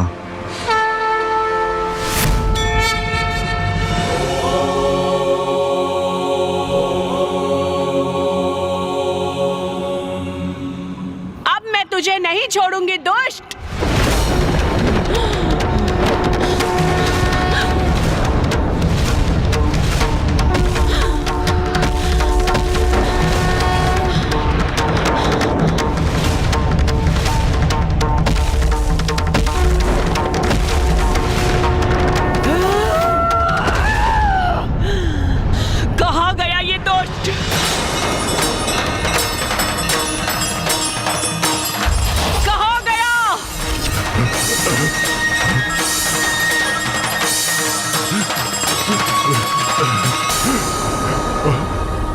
माता, माता, माता, माता। तुम्हारा दुस्साहस अपनी सभी सीमाएं लांघ चुका है। तुम मेरे साथ आंख मिचोली की क्रीड़ा कर रहे हो। तो लो, अब देखो मैं क्या करने जा रही हूँ तुम्हारे साथ।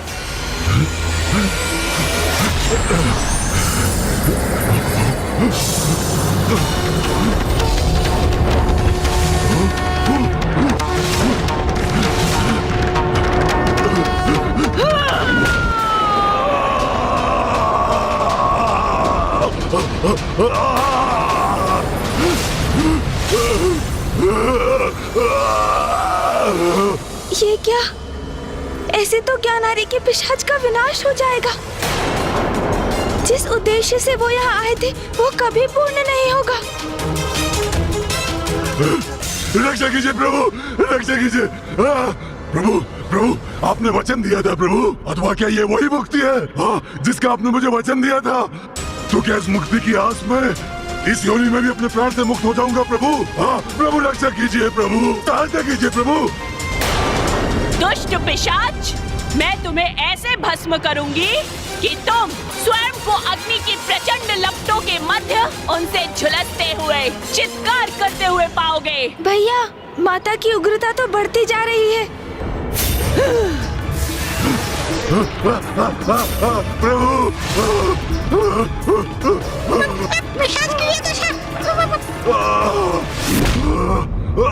पिताश्री, रक्षा कीजिए प्रभु।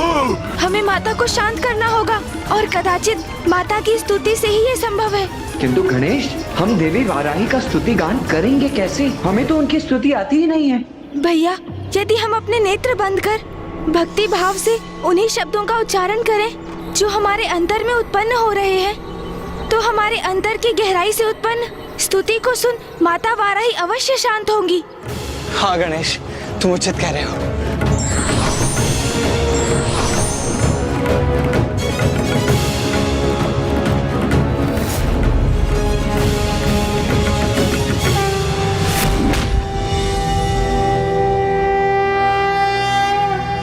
देवी क्रोडमुखी त्वदङ्घ्रिकमलद्वन्द्वानुरक्तात्मने मह्यं द्रुह्यति यो महेशि मनसा कायेन वाचा नरः तस्याशु त्वदयोग्रनिष्ठुरहला घातप्रभूतव्यथा पर्यस्यन्मनसो भवन्तु वपुषः प्रायाणोन्मुखः ॐ ह्रीं नमो वाराहि अघोरे स्वप्न दर्शय दर्शय ठः ठः स्वाहा।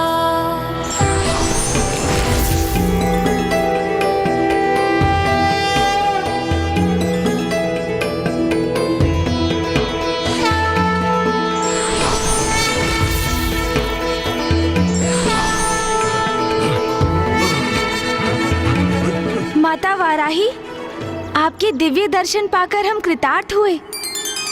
माता, हम महादेव और माता पार्वती के पुत्र हैं।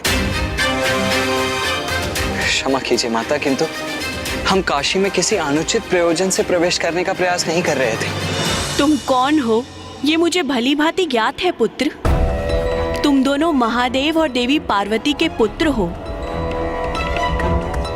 किंतु पुत्रों, तुम दोनों इस पिशाच के साथ यहाँ क्यों हो? माता, ये पिशाच हमारे साथ काशी में आए हैं। हाँ माता। क्योंकि मैंने इन्हें इनकी इस योनि से मुक्ति दिलाने का वचन दिया है। कृपया कर आप अपना क्रोध त्याग दें माता, और इन्हें काशी में प्रवेश करने की अनुमति दें। पुत्र गणेश, मैं तुम्हारी स्तुति से अति प्रसन्न हुई। आज तुमने जिस प्रकार शास्त्रीय संगीत से युक्त मेरी स्तुति की है पुत्र गणेश, वो अत्यंत मनभावन है। इसलिए आज के बाद सदा मेरी स्तुति इसी प्रकार शास्त्रीय संगीत से युक्त होगी, और जो भी भक्त इस प्रकार मेरी स्तुति करेगा, मैं उसकी मनोकामना अवश्य पूर्ण करूंगी। और मेरा कार्य, अर्थात मेरी मनोकामना जिसके लिए मैं आपके पास आया था प्रभु, हाँ, वो भी तो पूर्ण होनी चाहिए ना प्रभु। आप माता से अनुरोध कीजिए ना कि वो मुझे काशी में प्रवेश करने की अनुमति दे प्रभु।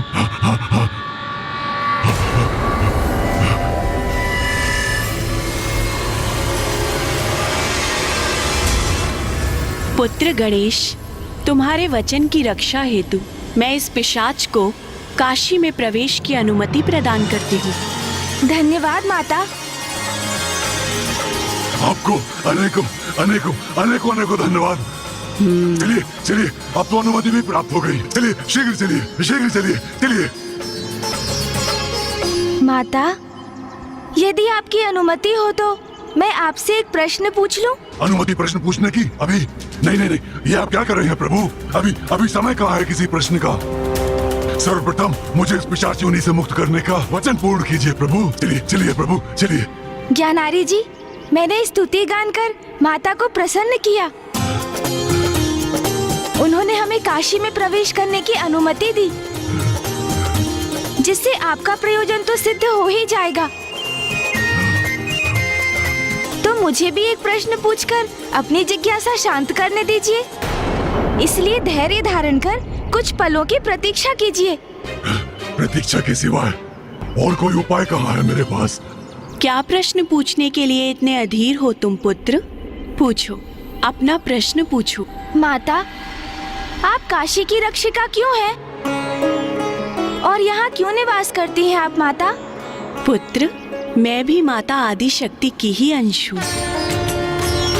बात उस समय की है पुत्र, जब महादेव की अर्धांगिनी देवी सती उनका सुझाव ना मानकर बिना निमंत्रण प्राप्त किए अपने पिता प्रजापति दक्ष के यज्ञ में सम्मिलित होने चली गई। यज्ञ स्थल पर प्रजापति दक्ष ने महादेव के लिए अपमानजनक शब्द कहे। अरे वो शिव अमंगलीय है, वो अकुलिन उदंड है। महादेव का ये अपमान देवी सती सह न सकी और उन्होंने योगाग्नि उत्पन्न कर अपनी देह को उसी अग्नि में समर्पित कर दिया। सते!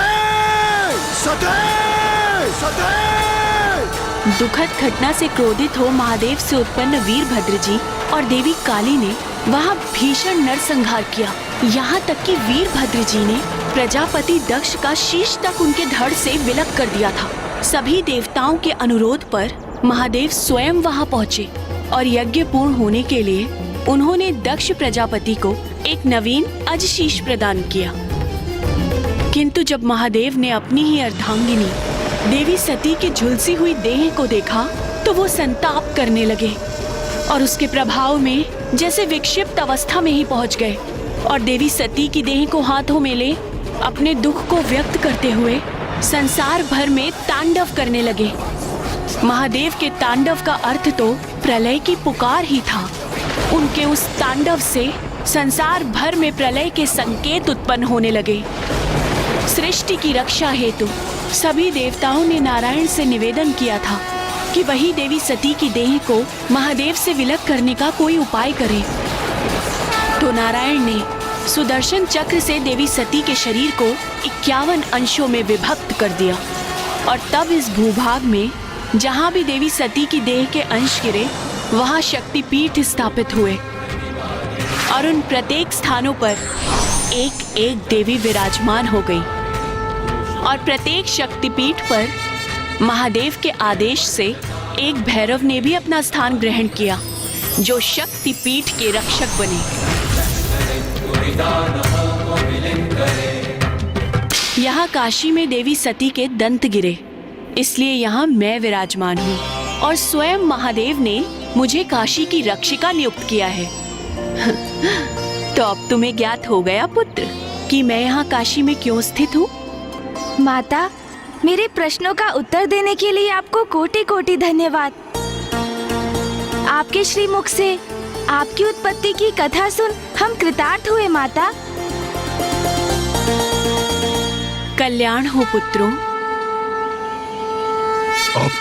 आपको आपके प्रश्न का उत्तर प्राप्त हो गया तो चले गणेश जी, काशी की सीमा पर मेरी मुक्ति से तनिक ही दूर है हम।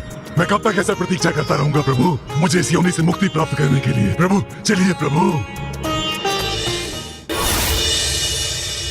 उमा, अब मेरे पुत्र मेरी काशी की सुंदरता के साक्षी बनेंगे। हाँ स्वामी, देवी वाराही ने उन्हें वहां प्रवेश करने की अनुमति तो दे दी,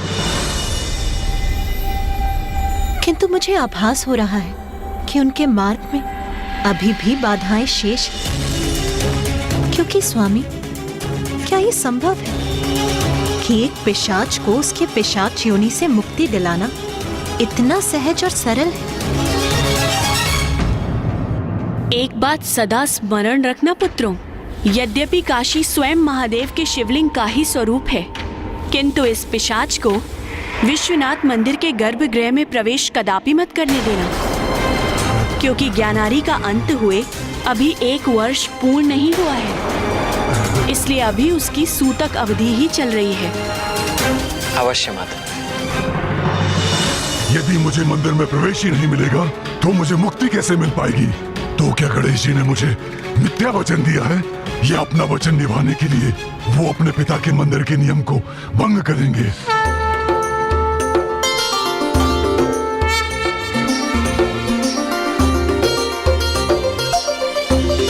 भैया, तो ये है पवित्र काशी स्थली।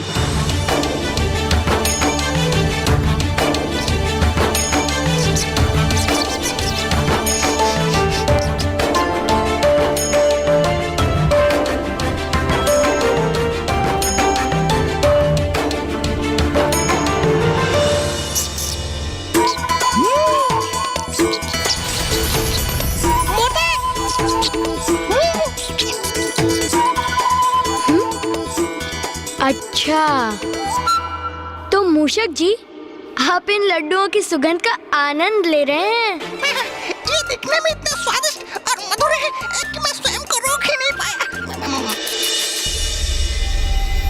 हर हर महादेव, शिव शिव शिव शिव, हर हर महादेव, शिव शिव शिव शिव, हर हर महादेव। भैया वो देखिए, ऋषि एवं साधुगणों की टोली पिताश्री का नाम जपते हुए। हमें उन्हें मार्ग देना चाहिए। ये दृश्य कितना अद्भुत है ना भैया।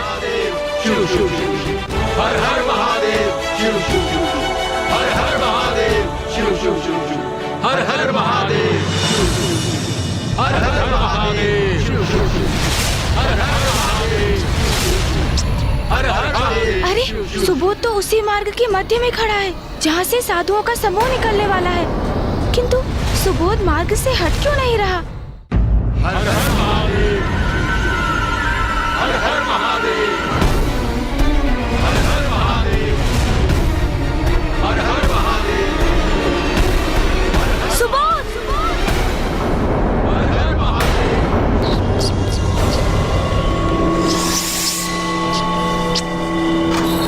क्या हुआ प्रभु? क्या हुआ गुरुदेव? वत्स सुबोध, तुम्हें ये ज्ञात नहीं, किंतु तुम अभी सीधे ऋषिगणों के एक समूह से टकराने वाले थे। क्या? ऋषिगणों का समूह? कहाँ प्रभु? मुझे तो वो कहीं नहीं दिखाई दिए। वैसे दिखाई तो मुझे भी कुछ नहीं दिया। मैं तो इसी असमंजस में था कि भला आप दोनों हाथ जोड़े किसे प्रणाम कर रहे थे। हर हर महादेव, शिव शिव शिव शिव। हर हर महादेव। भैया, जिस काशी के दिव्य दर्शन मुझे और आपको हो रहे हैं, वो अन्य किसी को दिखाई नहीं दे रही है भैया। आप सभी को वो ऋषिगण नहीं दिखाई दिए, क्योंकि उनके पावन दर्शन सभी को नहीं हुए।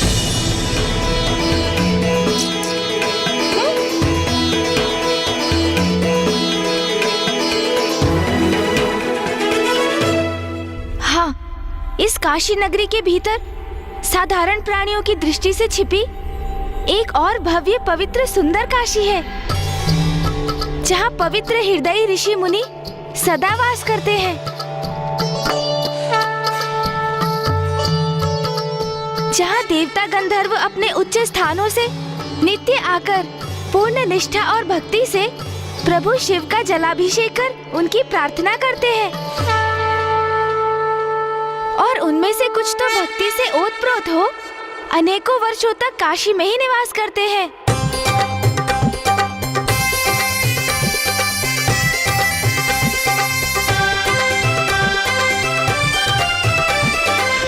कोई यहाँ महादेव की साधना के लिए आता है, तो कोई गहन साधना करता है। कोई काशी वास का पुण्य प्राप्त करता है, और यहाँ मात्र अदृश्य भक्त ही नहीं, अभी तो उनके मठ भी हैं, जो साधारण दृष्टि रखने वालों से अदृश्य होकर भी यहाँ स्थित है। हमें बहुत ही ध्यान और धैर्य के साथ अपने पग आगे रखने होंगे, ताकि हम भूल से भी कहीं किसी ऋषि के आहत होने के भागी ना बन जाएं। अन्यथा जिन ज्ञानारी जी को हम पिशाच योनि से यहाँ काशी मुक्ति दिलाने आए हैं, वो सदा के लिए अपूर्ण रह जाएगा। यदि हम उन्हें देख ही नहीं पाएंगे तो फिर आगे कैसे बढ़ेंगे? फिर मेरी मुक्ति कैसे संभव हो पाएगी? कैसे? हमने तो सोचा था काशी आते ही ज्ञानारी जी को पिशाच योनि से मुक्ति मिल जाएगी, किंतु यहाँ तो पग पग पर बाधाएं हैं, जो यही दर्शा रहे हैं कि हमारा कार्य सरल नहीं।